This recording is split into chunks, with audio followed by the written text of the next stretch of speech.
All right. And then yesterday, well, a while ago, I finished Lock of Grace and Greed. And then immediately afterwards, I just read A Forest of Vanity and Valor, which is supposed to be similar to Robin Hood, like a kind of a different Robin Hood book by A.P. Beswick. So, A Lock of Grace and Greed is the prequel to this entire series.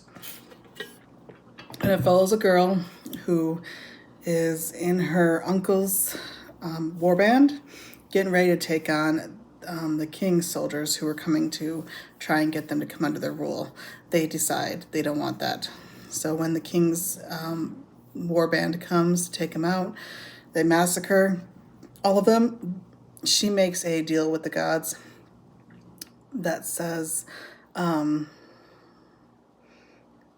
let me live long enough to get my revenge or whatnot. So everybody else is pretty much dead that she knows of. She gets taken by it's been a while, a being of some sort who takes her to the lake, and basically she is allowed to walk the land every 5 years. She's like this sea creature now. So she could walk the land every 5 years and take revenge on those that have wronged her. So that's A Lock of Grace and Greed. Apparently she's going to come in some later books.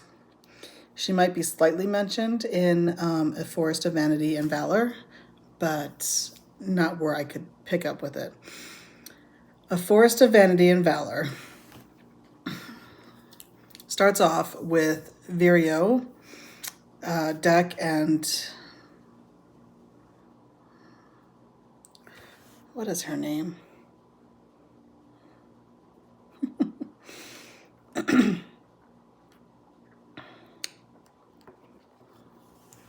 Find out what her name is. Sorry.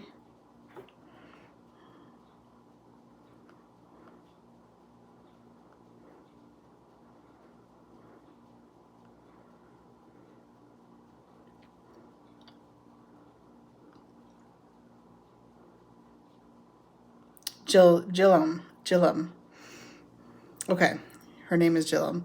So they are running around collecting taxes for the king's steward, who is Jerob. It's told from these two perspectives, from Virio's perspective and Jerob's perspective, and these two do not like each other. Virio is son of a noble. The estate is now his. Deck and Gillum lives with him, and they go around helping collect taxes, because that's the deal. They collect taxes for the steward to help support the war that the king is at against that other group, whose name I can't remember because it's not mentioned a whole lot. Zeldurians or something like that. Zerubians. It's right there. Zerubians. Anyway, not mentioned very often. So they're collecting taxes for the steward to send to the king to support the war, and in return they get to keep their precious living style. So we open up with Virio kind of being kind of a butt, kind of arrogant. They go into this one house to collect taxes from whom they find out is a mage. Mages are not looked upon highly in this world because they're a little sketchy. And then we go to Jerob's point of view, and he is up at the castle looking down, understands that the entire city, the entire capital hates him because he has to collect taxes to support the war that he doesn't really believe in, and all that jazz. And we hear him talk about his wife, which is the king's niece, I believe, Alana, and how much in love with her he is. So at this point, you're kind of thinking Virio's good guy. Virio's a kind of a butt. Jerob's a good guy. We like Jerob, even though he's kind of like Prince John. And Virio, you're like, how is he like Robin Hood? You don't see that quite yet. So we have a scene with Virio and Jerob in the council chambers where they hand over the taxes they collected. Well, they hand over a spell book because the one mage that they were with offered them that instead of coin to pay his taxes. And so this is a good find. We kind of get both perspectives on how much Jerob and Virio do not like each other. And Virio's got eyes on Alana. He really likes her. He wants to be with her. And then you find out in the next scene that apparently they're having an affair, Alana and Virio, behind Jerob's back, and they make a plan to escape together. So they go to enact that plan with Dec and Gillam helping, albeit reluctantly. They're still helping, and they don't escape. They get caught, and as punishment, Jerob makes Virio fire 3 arrows at Alana. And the last arrow, they give him a different bow than the one he's used to, and he ends up hitting her in the chest and killing her. Jerob is distraught because his wife is dead, and she was betraying him anyway. Virio was distraught because the love of his life is dead, and he was forced to kill her. He takes her cloak. Dec and Gillam end up causing a distraction so that he can escape. And he takes her cloak because it has her scent. And they escape into the woods, which nobody goes into the forest because it has creatures in there that are not very nice. Earlier, on the way to sort out taxes with Jerob, Virio ended up saving a wolf heir, kind of like a wolf-like creature, and helping it, keeping it from being trapped, and anyway, letting it go back into the forest without killing it. So they're in the forest where no one expects that they're going to make it. Jerob is hearing voices in his head, and maybe the next morning, someone comes to his door saying that she is a sorceress, she is a seer, and she can help. So, Virio, Gillam, and Dec end up robbing a noble's wagon that ends up going through on the road by the forest. And the next morning, they find this boy out there. The boy's name is Leith, and they end up taking him under their wing because they've all got bounties on their head. They can't really go into the city. And yeah, I'm not doing this in chronological order, so it's fine. So Leith was trying to steal from them. Turns out he was in the noble's cart. He was a squire for somebody that they collected taxes from. Before Virio got caught trying to run away with Alana, Jerob sent them to take the spell book to Jordell, which is our Friar Tuck, a churchman who had a what's it called when you have a bunch of sick people in the room? He had that going on, a bunch of sick people who couldn't take care of themselves. He was taking care of people because he was able to make potions and such to help. So Virio was tasked with taking that book to Jordell so that Jordell can translate the spell book. When they came out from the church, they saw this guy that owed Virio money, and he had a squire with him. Leith is that squire. So after living with them for a little bit, they kind of get used to each other's company. They support each other, fight for each other, whatever. Going back to Jerob's point of view, he's angry that Virio is still out there.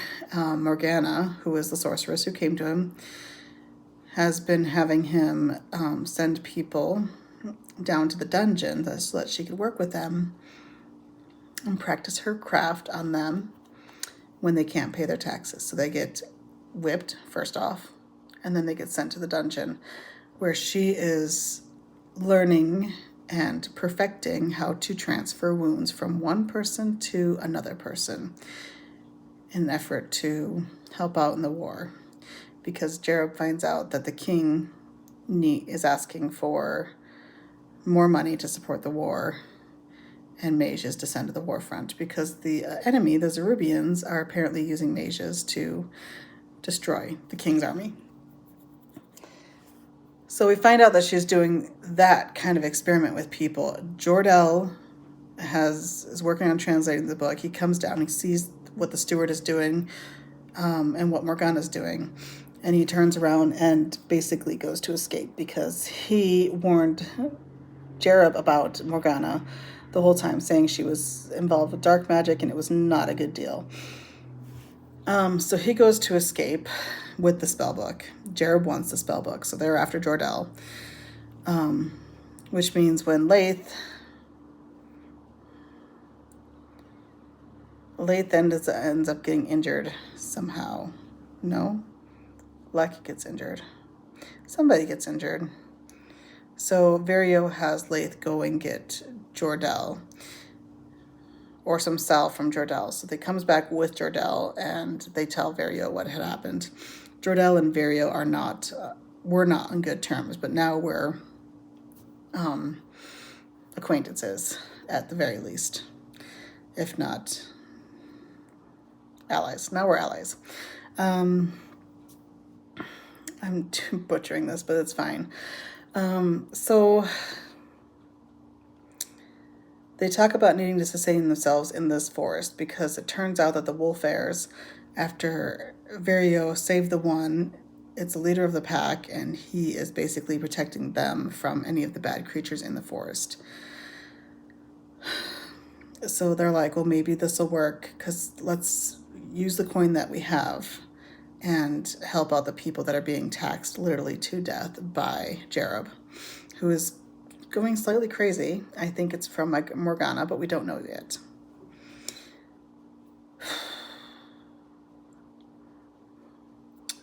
So Jillum and Vario go into town, sneak into town, and they go to Jor-El's church, where he says he has some seeds that they can get to create a garden that they can sustain themselves that way and then trade for meat and such.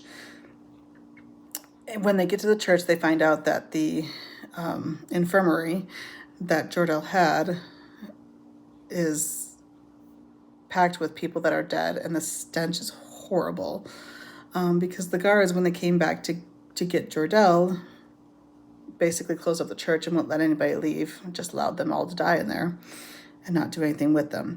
So they get into his office after going through the main hall, and they find Killian and his daughter there, really thin, not doing well. Vario gives him a pouch of coins and says, take what you need, deliver to everyone else, just do what you can to stay alive. They find the seeds in the library.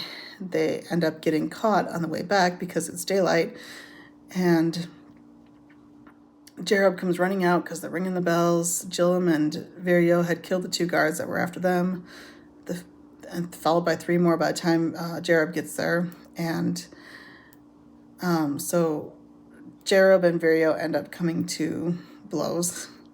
So they're fighting each other. And Jillum finally gets Vario and tries to escape with him. So they go running down the street, don't know how they're going to get out because the gates are starting to close. But then Killian grabs them into his old tavern, which is not much good for anybody now, and lets them escape through the underground tunnels that they have throughout the city, apparently. So they escape.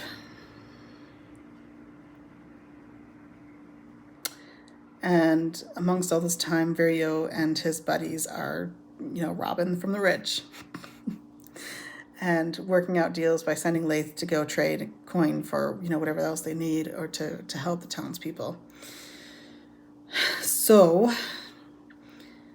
at one point, Jareb figures out what's going on and he decides to set a trap. And he's got a bunch of mages that are being trained under Morgana that he sends in a carriage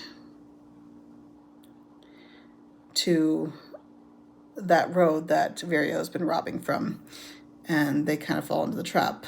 And while Vario and Jillum get away, is he Deck or is he Lek?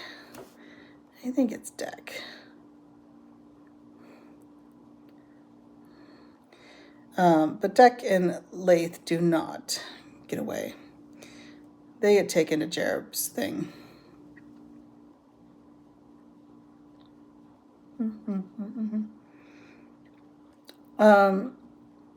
And Vario's feeling horrendous over this because he's starting to grow conscious, not be such a butt. He is feeling bad about this, but Killian eventually escapes through the city to tell Virio what happened. So from Jerob's perspective, we see that Codrin,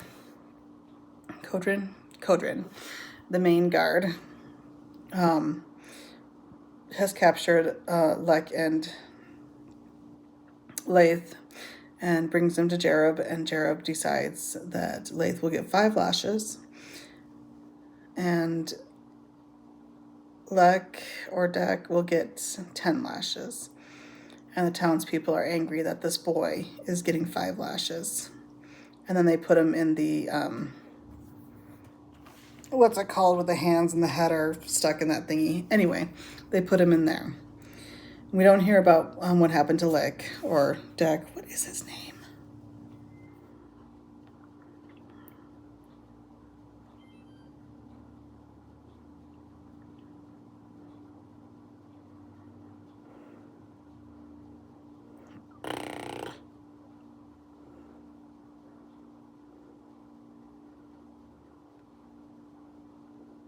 Lek. His name is Lek. L-E-K. Okay. So now we go back to Virio, and he is coming to present himself in exchange for Lek and Leith. And Gillam and Jordell are sneaking around, trying not to be noticed because Jerob's not going to keep his end of the deal. He gets there. Some people hate him. Some people tolerate him. And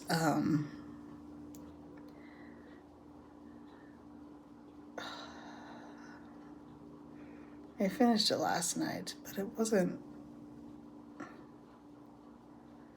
Basically what happens is he goes to check on Leith, and Leith is, not great, but he's not terrible. And then he goes to check on Lek, who's trussed up on the ground. And we think that Lek has betrayed him by saying basically that he's the one that got him in this mess, and starts to attack him. And so Virio's like, I'm not going to fight you. You're my brother. I'm not going to fight you. They're not really blood brothers, but they're brothers in spirit. Then basically the rest of the guards come out to attack him, and Gillam and starts to show her face and to start getting into the melee. Morgana starts to come after them, but Jordell knows magic and has got some few tricks up her sleeve, so he's blocking her and fighting with her. Eventually, Virio and Jerob end up fighting, and Virio ends up killing Jerob.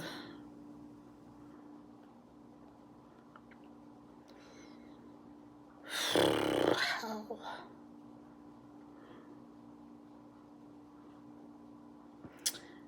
He grabs one of his arrows and stabs it into Jerob's head and kills him that way. So Jerob's dead, and Virio and a bunch of the villagers that were fighting with him make it out of the city and into the forest to sustain him, where they've got Leith. Don't know what happens to Lek. Jerob's dead, but Virio and Jordell are talking, and Jordell's like, I need to leave tomorrow. I'm going to patch you guys up, but I need to leave tomorrow. And then he tells them that when he was battling Morgana, they had a vision about the huge war that was coming. Not the one that was going on, but the one that was coming. And that he needed Leith, and he needed to train Leith as to what he should do. Then the very last chapter is told from Codrin's point of view. And he is angry with Virio because he killed Jerob, and he thinks Virio is a coward. And Morgana's now using him. So something with her, we don't know what she's getting revenge for yet, but she's getting revenge for something. So basically, it ends with there's a great war coming. She's seen it. And then she hints that the next book would be a play off of The Sword and the Stone, because she says, there's a big war coming, and Codrin's like, you mean our fight against the Zerubians? And she's like, a war and a sword embedded in stone. And then the book ends. So, not sure how I feel about this series yet. This is the first book. I gave it 4 stars on Goodreads because, well, yes, I was interested. It doesn't seem quite as, it seems more simplistic, I guess we could say, than something like the Bloodsworn series or even some of the Fae series that I read. So it wasn't a bad story. It was just seemed very simplistic, and maybe the next couple stories will get more involved. I'm not sure. But that was A Forest of Vanity and Valour by A.P. Beswick.